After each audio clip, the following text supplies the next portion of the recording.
Welcome, everybody, to the A Little Less Fear podcast. I'm your producer and host of the show, Dr. Lino Martinez. This is your motivational podcast of people's incredible journeys. Oh yeah, let's do this.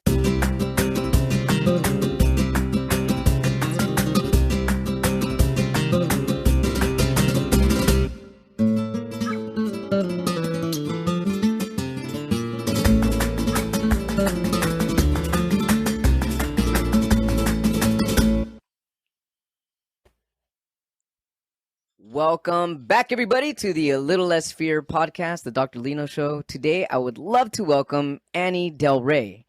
As a nationally board-certified health and wellness coach, she is passionate about helping her clients achieve a life of confidence, wellness, and success. Simply put, her clients rock. They come from all walks of life with diverse backgrounds and experiences, but they share a common desire: to improve their wellness and kick butt at life. I love this. Welcome to A Little Less Fear podcast, Annie. Nice to meet you. Thanks for having me. I'm really happy to be here. So awesome. Hey, so tell us about your journey. What brought you to where you're at today? Woo! All right. So, number one, I grew up in a strict Catholic home. Oh my goodness, me too. Okay. So I was just going to say, and a lot of people have, or at least some type of religion. So when they hear that, immediately they're like, oh my gosh, me too. I know what that's like, right? Especially if you're not a Catholic adult. So for example, I don't practice Catholicism. So life is different than how you were raised, very strict. Absolutely. So I came from that family, and I had 3 brothers. And unfortunately, 2 of them suffered from addiction. So I started early learning the idea of you can all be in the same environment and it's different, like nurture versus nature. What is going on? That's essentially what I was always asking. What is going on? Like, I don't understand. And I guess I don't have to tell you, though, in Catholicism, the answer is go to a priest and talk to him. And that's it. Right. Go to or confess your sins.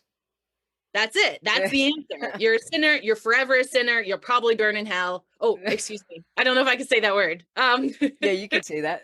Okay. Even the idea of you're not allowed to love who you love. Like, even the thing that of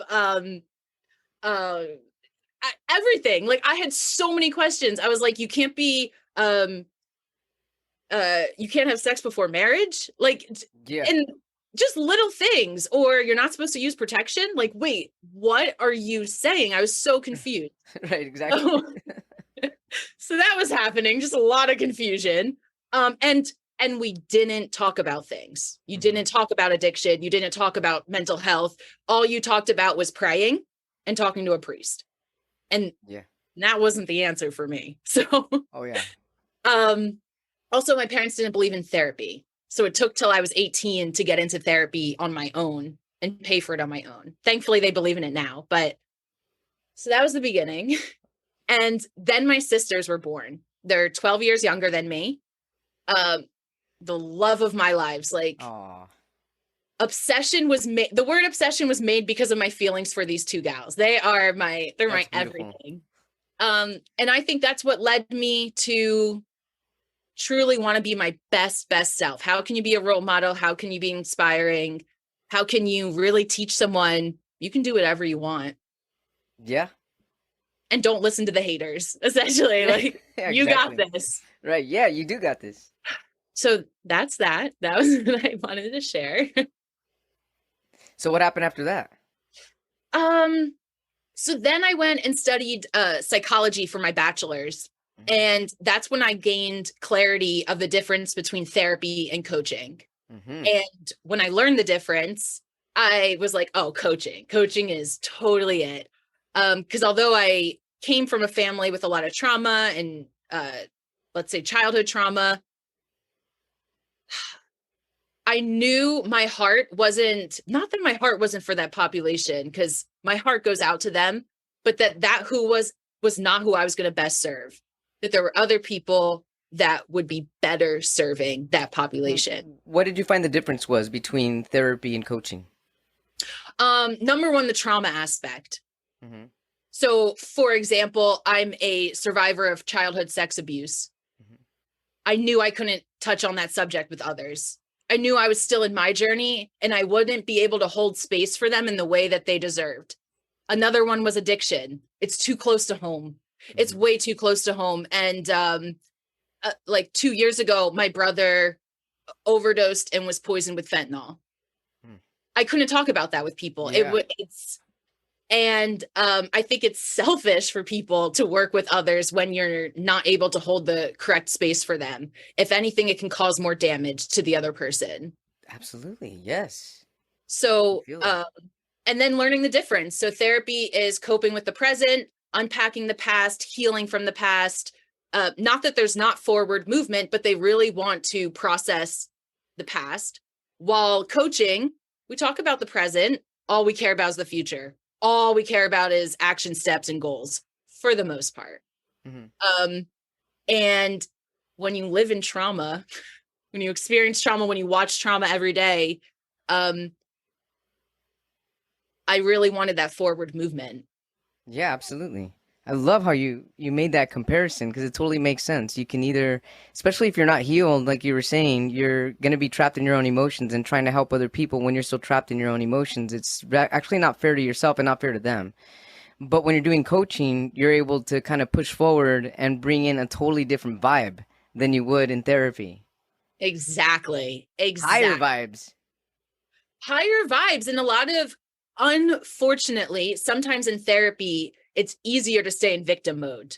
The woe is me. Oh, and living by your diagnosis. Or diagnoses. So I do think a diagnosis plays a part. I think that brings a lot of people actually peace of mind in putting words to how they're feeling.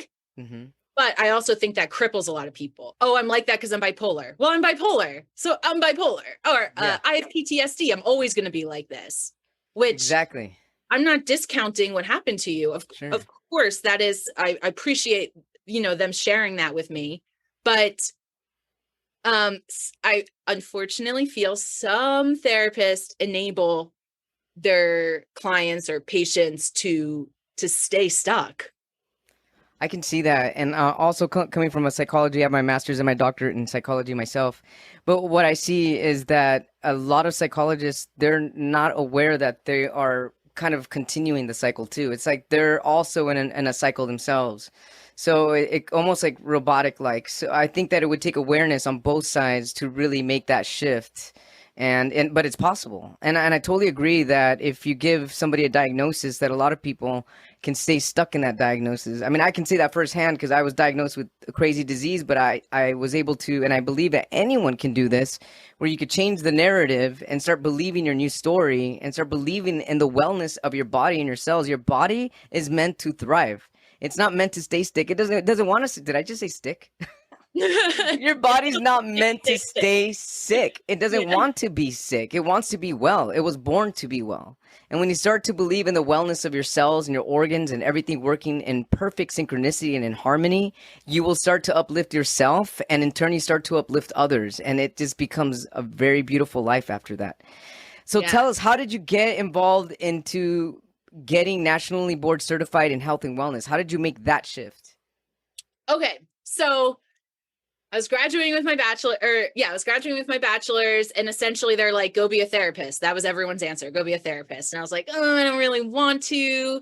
I think it's amazing. I don't mind teaching everything, but like I mentioned, like that's not what the universe is calling me to do. Mm-hmm. And so I started talking about coaching. I started looking it up. Everyone thought I was insane. They're like, what is coaching? A life coach? Like everyone was poo-pooing it. They're like, no, that's not realistic. That, and as I mentioned about my sisters, I'm very into teaching empowerment, especially for women empowerment of, you got this. You don't have to be a homemaker if you don't want to be. Like, right. You don't have to get married if you don't. You don't have to have kids if you don't. Right. Where was I going with that? Yeah, how you decided to become a health and wellness coach. So this is where I got off my journey a little. So I was like, okay, I want money. I want freedom. And let's just be honest, money equals freedom in one sense. Totally. So I was like, all right, you'll go be a speech language pathologist. You'll do coaching on the side. Coaching is your passion. It's your love, but you won't worry about making money through it. You'll have this stable career of speech language pathology. So I leave Jersey and I go to California to do a program. My first semester, I'm like, this is the most boring thing I have ever done. Like, this is, and I love being a student. So I knew something was wrong, because when you love learning and then you're bored all the time, you realize this isn't it. Yeah. So I quit and worked jobs that I probably shouldn't have, but I just needed to make money. I started getting certified in a bunch of things. And then I found a master's program titled Integrative Wellness Coaching. I love that. And I was like, and I hadn't seen it anywhere. There's plenty of certifications online, but there was no master's programs. Mm-hmm. And I jumped on it. I started working at the university as an admissions counselor, so they'd help pay for school. And I just made it my life.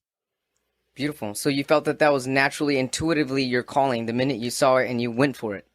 Definitely. So then how did the passion begin? When did the passion begin? Was it when you were done graduating and you were certified, or was it in the middle of training that you started realizing, hey, I can really help clients. I can turn people's lives around. I mean, when did that feeling start? I think I knew this even in my bachelor's, or I started at community college. So I guess technically while I was earning my associates, Mm-hmm. I had the gift of the gab. Let's just call it that if you can't tell. And people would say, like, I feel safe around you. They'd admit things to me that they wouldn't admit to others. They would say, how are you getting all of this intuitively? Like, Mm-hmm. so I knew working with people was what I wanted to do, but this was around 2010. So people didn't really believe in coaching. Not that they didn't believe, but they thought a sports coach. Yeah. Or they thought you're a quack, or like you're a whack job and you're calling yourself a life coach. Mm-hmm. So it wasn't really respected. Even today, it's not exactly respected by all. So I think it is. I think it's respected. Oh, yeah? Totally. Absolutely. Oh, I love that. Yeah, and it's absolutely respected because you're in your own power. So as long as you're in your own power, it's going to be respected because you're respecting yourself enough to share your light with the world. And that's what makes it respectful. And that's what makes it really beautiful. And just as you said, you had the gift of the gab. You already knew what you were naturally gifted at, and you went for your natural gifts. And that's full respect right there. So right on, Annie, right on. So then tell us, how do you help your clients? So now you've got your health and wellness business, correct? Yes. Mm-hmm. And you've got clients. How did you start getting clients, and how do you help them? I started getting clients because I started working for mental health companies. Mm-hmm. Whoa, okay. So I got a ton of clients. In the last 3 years, I've probably worked with 500 to 600 people. That's a heck of a lot. That's a heck of a lot of people. I've seen and heard a lot of things. Yeah, I can imagine. You know what's interesting about that? You said that you got these clients from working in the mental health, getting them from mental health, and that's what you originally got your bachelor's degree in. Yeah. So it all worked out. It's like the path was already showing itself and you were just going for it. That's exactly it.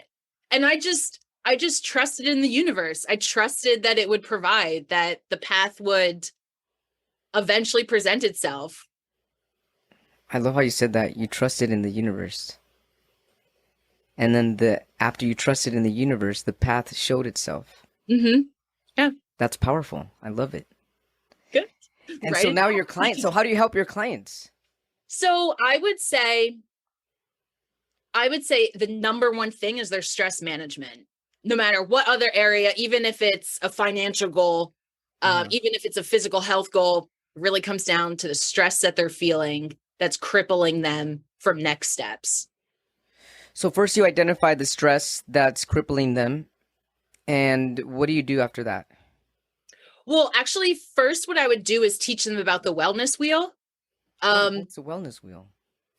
Imagine a pizza, essentially, a Uh-huh. pizza with different slices of life. So financial, Ooh. physical, Uh-huh. environment, relationships.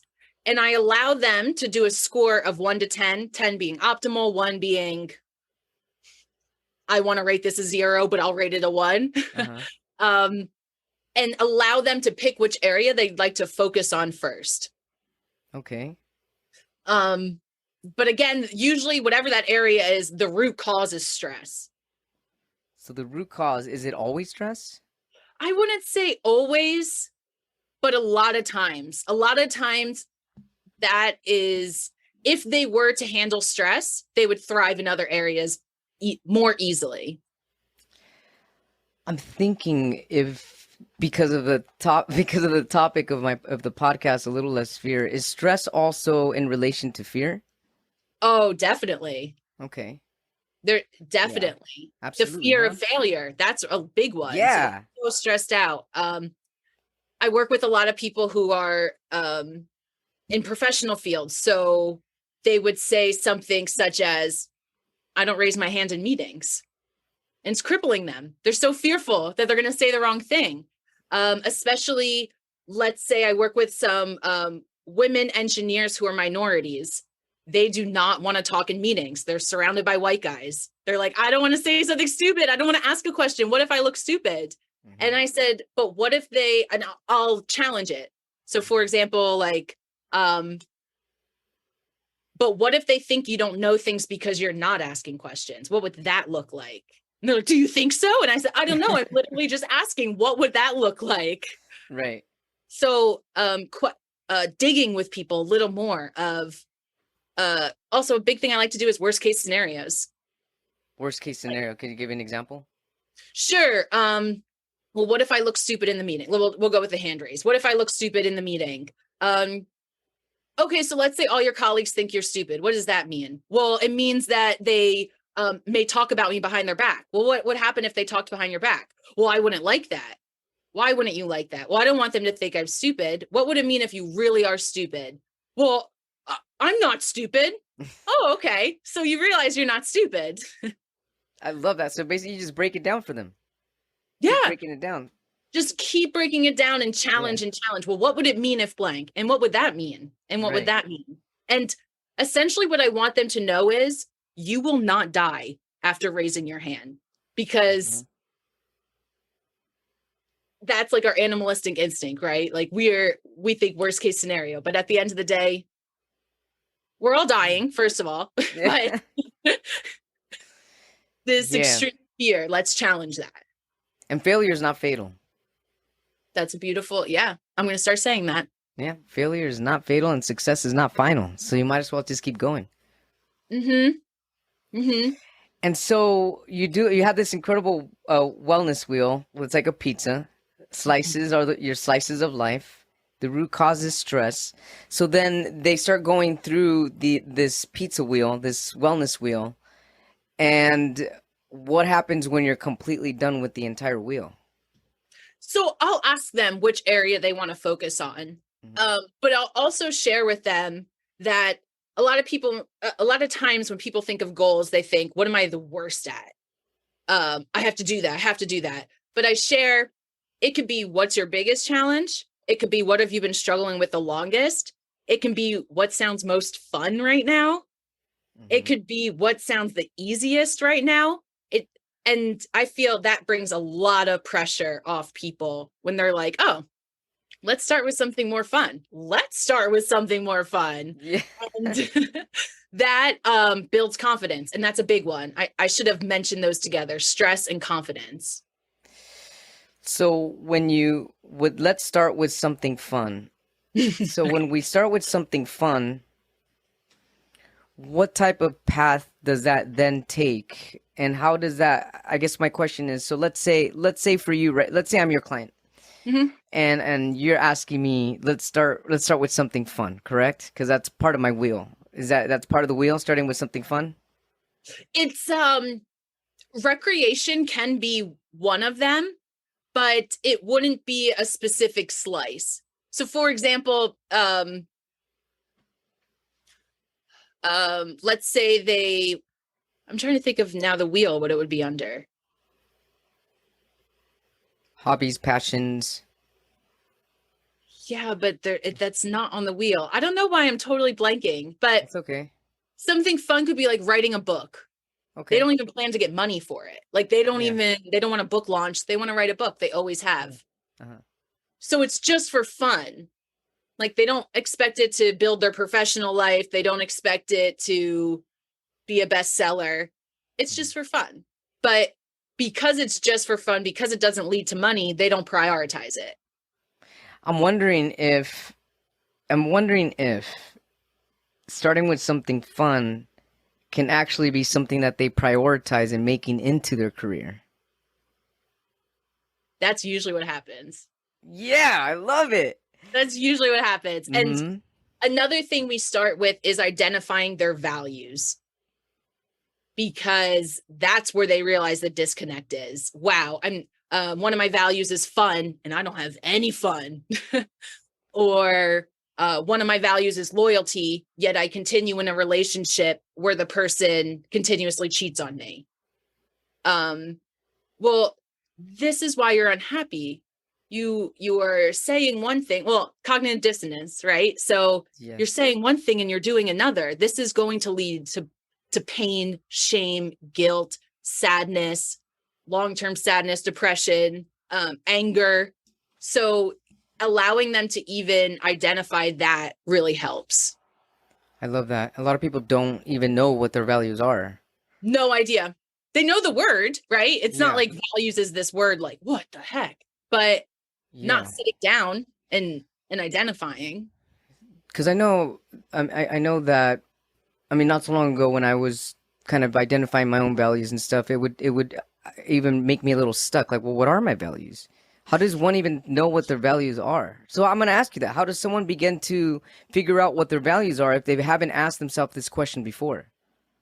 Well, sometimes and this is usually with my male clients, because not that women don't like it direct, but the men are like, tell me, you tell me. So what I say is, imagine yourself at your funeral. What do you want people to say? Do you want them to say you're hardworking? Do you want them to say you are loyal, you're hilarious, that you valued knowledge, that you were someone who was always studying? What do you want them to say after you're gone? Or, so men are like, okay, yeah, my funeral. A lot of women do not like that. So what I say to the women, and not to be sexist, but what I say to the women are, what would you want people to say behind your back that's good? Ooh, and they like that one. What would you like people to say behind your back that's good? But the good stuff, yeah, like good gossip, if there's such thing. Oh, they're friendly, they're lovable, they're fun, they love bringing people together, they value connection, they love being the life of a party, stuff like that. Yep, they make me feel good, right? Isn't that the best? Don't you love hearing that about someone? Like, they make me feel good. I like how I feel around them. Yeah. Beautiful. I love that. Awesome. So, hey, great. Awesome. Thank you for that. So then once you get into, so what happens after this? So what happens towards the end of your working with clients? Is there an end or is it continuous? And is there a time frame? Great question. Loving these questions. Something I tell clients is, I'm happy to sign like 6 weeks, even up to 3 months, but I'm hesitant to sign longer. And that's only because I do not want to cripple them. I don't want them. I'm fine with hand holding in the beginning, but if you're, let's say, not making forward movement, or you want that forever hand holding, that means I didn't empower you enough to do this on your own. That means that I didn't do my job as a coach to give you that confidence to do it. That doesn't mean 6 months from now you can't come back and we work on another goal. It's not that I never want to hear from you again. I love my clients. But for the same reason why someone's in therapy for 15 years continuously, well, that's worrisome. It's a bit worrisome. Maybe if you took a few months off and you have this, I think everyone should see a therapist at least once in their life, if I'm being honest. Absolutely, yeah. But I do share that with them. Like, ideally, this wouldn't be a year contract, which some coaches do a year. Some coaches, that's their minimum. Yeah, I've seen it, which makes sense. It's like you have a baby, they're taking their first steps, you're teaching them how to walk from one end to the other, and at some point you have to let go and trust that they're going to continue on their journey and keep walking tall. That's exactly it. I'm like, fly from the nest. Yeah. Go, spread your wings, and then come back if you want later. That's beautiful. I love this.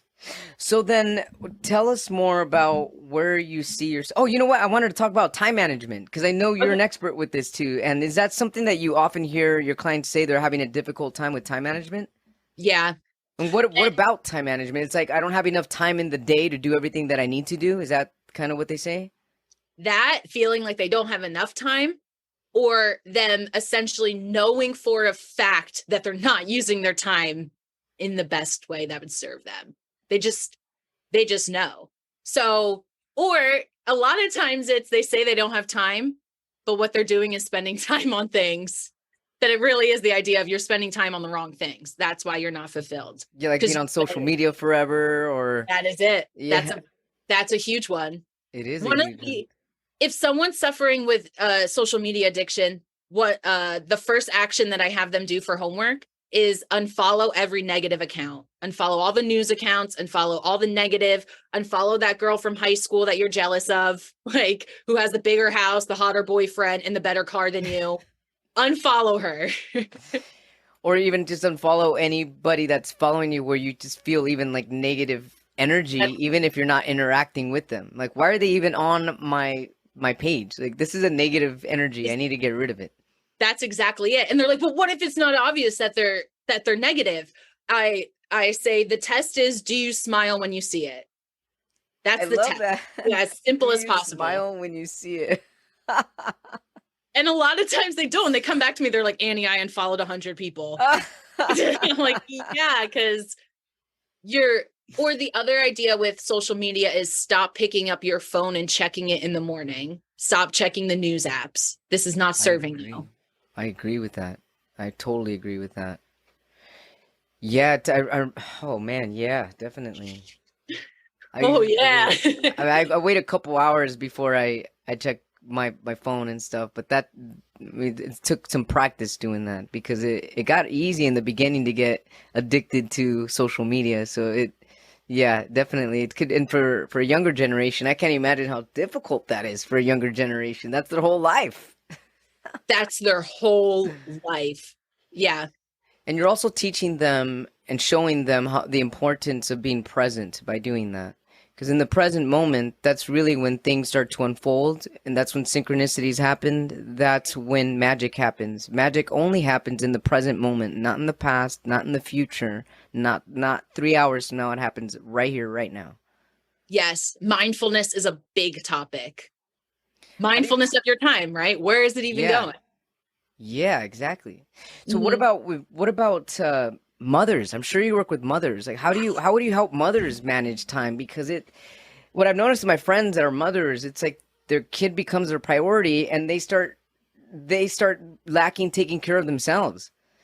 And they don't have time for themselves. And that's usually the narrative that they tell themselves. So how do you manage to tell these mothers what it's like or what life can be like, or how to even start to navigate their life with knowing that it is possible to make time for yourself? The very first question I ask is, what's your support system? And that essentially answers it all for me right then and there. A big problem is not feeling supported by their partner, or they're separated from their partner, or they're single mothers. That's a big one. And how often do you ask for help? Those two questions are the go-tos. Wow. You know what? Even just that question, all my friends that are single mothers, none of them would ask for help. None of them ask for No, they don't. They don't. That's why I ask them, because it's bringing that to awareness of, oh, I don't ask for help, especially if they're mad at their partners. I will say, like, do you ask for help? Or they'll be like, I ask all the time. And I'll say, do you ask for help before the resentment is built? Do you ask for help before you're screaming? Do you ask for help before you're telling them they do nothing? Or is it at a breaking point? Because that's a different conversation when you're telling them they're lazy, unhelpful, bad father. Like, Oh yeah, and how are they gonna want to step up to the plate after that? totally. Or they'll be so scared of the woman that they'll be good for a week or two and then go right back to the bad behavior because until they get like a slap on the wrist again. And I really hope I'm not coming off sexist with these things. It's just what I see more often. I don't feel you're being sexist. I understand that Okay. this is coming from your experience with your clients. Definitely. Okay. Yes, exactly. This is just experience, but also single dads. I really feel for them. Yeah, right. Yeah. I really feel for them because what I found with women, they're more than happy to talk about it, but the single dads don't even want to talk about it. They don't even want to. Why not? I think they're embarrassed. They think they have to have it together. Especially I find, and this is not just with single dads, but if the men are making less than the women, Mm-hmm. it according to them, it takes a hit to their confidence level. And what do you tell them about that? It I really wonder depends. if some of that's generational, because I mean, 50 years ago, the man made more money, but nowadays it's almost the opposite or heading towards equal or the opposite. And I feel that a lot of it's like past generational. But Yeah. how, I mean, that doesn't help knowing that, but how do you help your male clients with that mental state? I think the generational one, you're really hitting the head, hitting the nail on the head, hitting the head, hitting the nail on the head with that. Because I'll ask those, who told you that? Because they're like, as a man, I'm supposed to blank. Who told you that? And they're like, oh, my dad. Oh, the dad that also called you an idiot when you graduated the valedictorian, oh, the same dad who told you would amount to nothing. Oh, the same dad who called you overweight. And, oh, your grandfather who didn't even grow up in the same generation as you. Oh, the military parent who blank. So even asking the question of who told you that has had so many light switches for people. But also their background, like I mentioned, military is a minority. That's a huge one. Like, you're not allowed to cry. You're not allowed to talk about problems. Right. Sometimes the wives, let's talk about like the Hispanic community, because that's where I see it often. They can't talk to their wives because their wives tell them to man up. So when they do open their mouths, they're shut down immediately. So they're like, well, where do I go then? How do I ask for help? And how do they ask you for help, you being a female? I just make them feel comfortable. Awesome. Just make them feel comfortable. No judgment zone. That's what I tell them. I was like, and also I have three brothers. Like, nothing you say is going to really surprise me, just so you know. That's incredible. So basically you break it down so that they can see where their false beliefs are coming from and how the things they are telling themselves are not even really who they are and doesn't really show them their abilities as a human being. Yes. And pointing out, is this an original thought? And more times than not, it's not an original thought. It was planted in their head at one point. What is an original thought? I got this. I can do it. Right. Oh, men don't stay at home with their children. I stay at home with my children. Trying to think of other ones. That's true. I don't know. I'm having trouble thinking of a good example. But that's a great question, though. Is this an original thought? So I'm wondering, like, original thoughts, as I write this down, an original thought, when I think of an original thought right now, as we're just talking about this, would be a thought that doesn't come from fear, a thought that comes more from your inner being, your inner knowing, your deep knowing, and being able to own the thoughts that come in, because that is your true intuition, and that can't ever be a lie for you. So an original thought is what's true for you at the core. Does that make sense? That's perfect. That is perfect. I love that. Thanks for that. Fear. I mean, I love how this is the podcast title, or like a little less fear, because fear is what's crippling us. Well, fear isn't even a reality. The reality is love. All fear are just things that have been piled up from either our ancestral DNA or our experiences or our traumas or our false beliefs or the stories we've created for ourselves. That's all fear. None of that's real. When you break down all fear and you break it all down, at the very bottom is this light of love. And that's the truth. And I really hope and wish and pray that when people hear this podcast or this episode, it really resonates with them that they are not their fears. You are not your fears. I'm not my fears. That's not who you are. That doesn't define you. Your fears will never define you. The only thing that defines you is your beating heart of love, the golden light that we all have within us. So, man, this has been really incredible. Work-life balance, personal growth. Tell us about work-life balance. Woo! All right, let me tell you because this is a big one. This is a big one. And actually, Annie, I'm going to be honest, I have issues with that. Okay. I have major issues with that. It's like I'm working all the time. I'm doing social media, and I'm a poet, and I'm editing, and then I'm getting ready to teach in the fall, and it's like and you know what I love about my bestie, my roommate? He's a hairdresser, and even though he can do 50, 60 hours a week, he knows how to come home and chill the fuck out. He's good at that. And when I see him chilling, I was like, why am I not doing that? He's just like having a grand old time when he comes home. He knows how to really just, I'm home. It's time to kick off the shoes and be me. And so I think that's one of my challenges as well. So how do you help people with this? Is huge. Yeah, great question.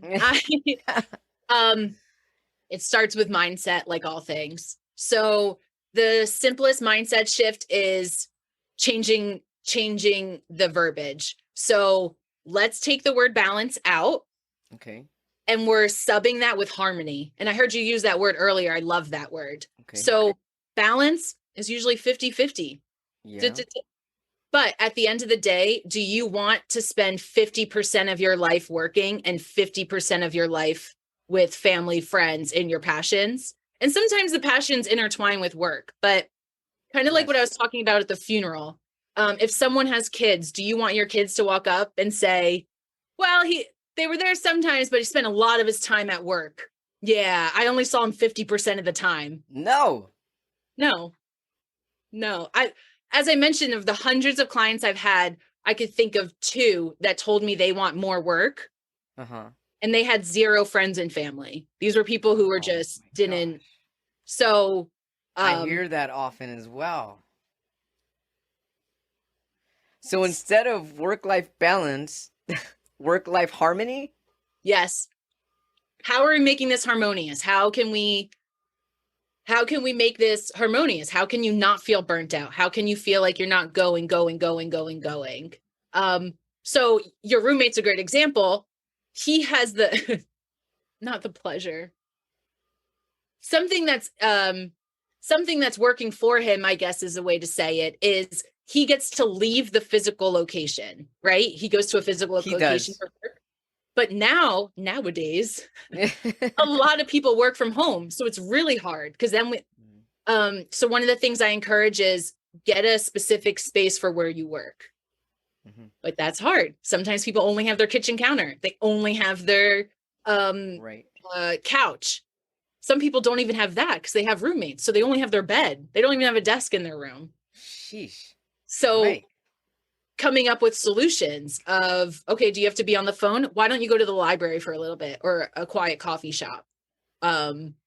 Or you and your roommate work from home. Why don't you switch every other day who goes in the living room or the kitchen?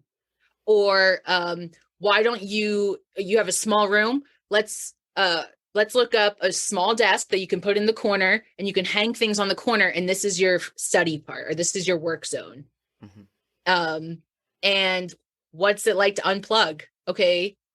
This is really hard for the people who check their email a lot, or the company culture is to be on, be on. Yeah. And that's where values come back as well. Do you value free time? Or do you value your family? A lot of times that gets people. Do you value your family? And they're like, oh, of course I. And I'm like, okay, I'm not saying you don't. But let's say like being on your phone all night while your 2-year-old's trying to talk to you, and this is like a very big developmental stage, and you're not making eye contact or speaking to them, that's going to affect them. Like, I'm sorry to be the one to share, but it is. Mm-hmm. Because I even have this issue with my cat. I mean, I have a very needy cat. Right now he's napping, but I will be working in my office. And this is my office here, and and I'm here a lot, and he wants so much attention, and then I start to feel bad. And I start to realize maybe it's because I'm not giving him enough attention, and I'm just work. And he's literally telling me, "Hey, man, I'm right here. Like, hello, do I exist? Do I exist? Love. Yeah, totally." Yeah, and pets are amazing because they have unconditional love. They do. Yeah, he's forgiving for sure. They're forgiving. Yes, they're forgiving. And so, in shifting your client's way of viewing their workspace, whether they work at home or seeing their values or what they need to prioritize, that starts to create more of a harmony instead of a balance. Because when you were saying balance, and something that made me feel when you said 50-50, life is never 50-50. So we're trying to achieve something that's never going to be reachable, period. It's never going to be reachable. Exactly. Not in anything, not in relationships, not in your diet, not in your work. I mean, life happens. So you have to be kind of just go more with the flow of life. And that's harmony. I can't stop talking over you because I'm so excited that you're saying this. Yeah. That's exactly it. Yes.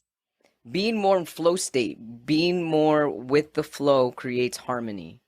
And in changing your environment, as you were saying, if you live in a house with roommates, can we switch? You go into the living room and I go in my room, or you go to a coffee shop.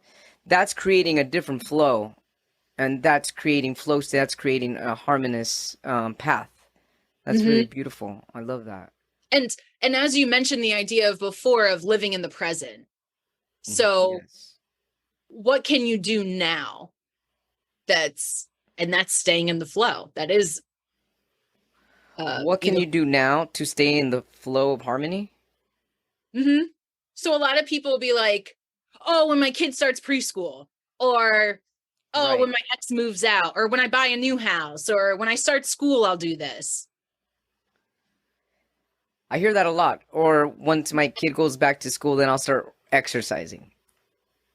It's like, whoa, why wait? Well, you got 5 minutes now. Yeah. Sure. So what do you tell them? Let's say a client says, well, when my kid goes back to school, I'll start exercising. So I would say something such as, what would it look like if you started now?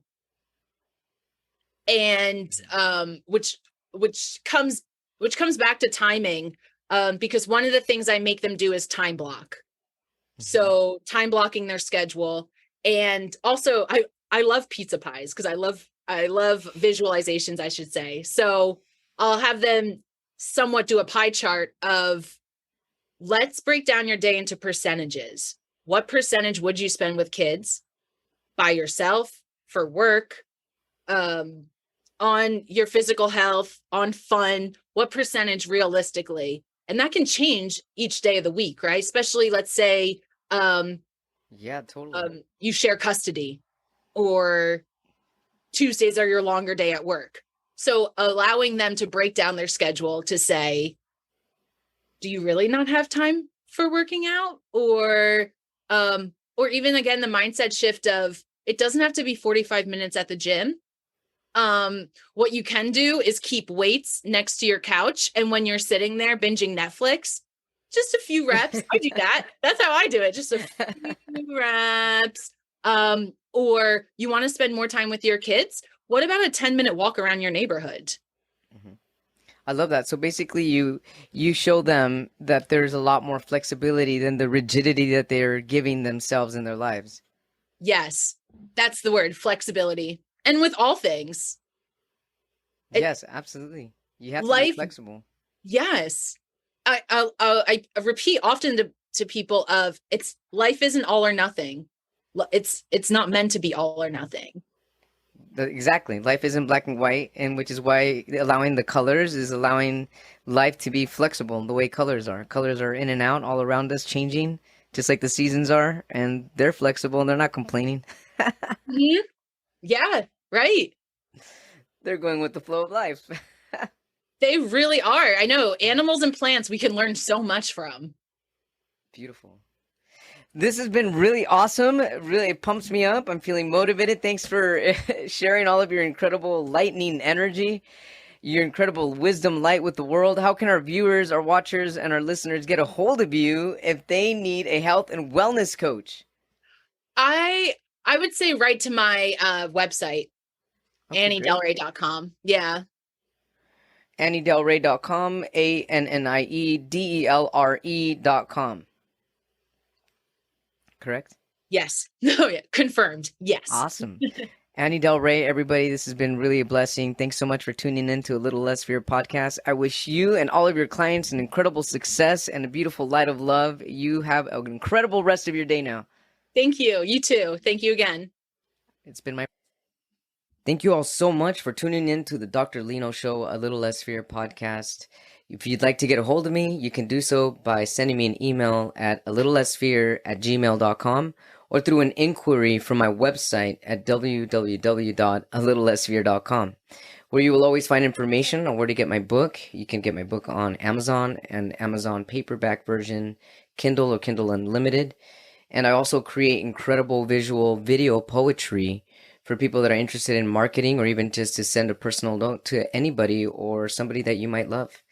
So yeah, check it out. I love it. Poetry is my passion, one of my other passions, aside from doing what I do right now, which is giving you all the motivation that you need to keep growing, to keep motivating people, motivating yourself, and to keep expanding. I love you all so much. Have a blessed day and take care. Rock on.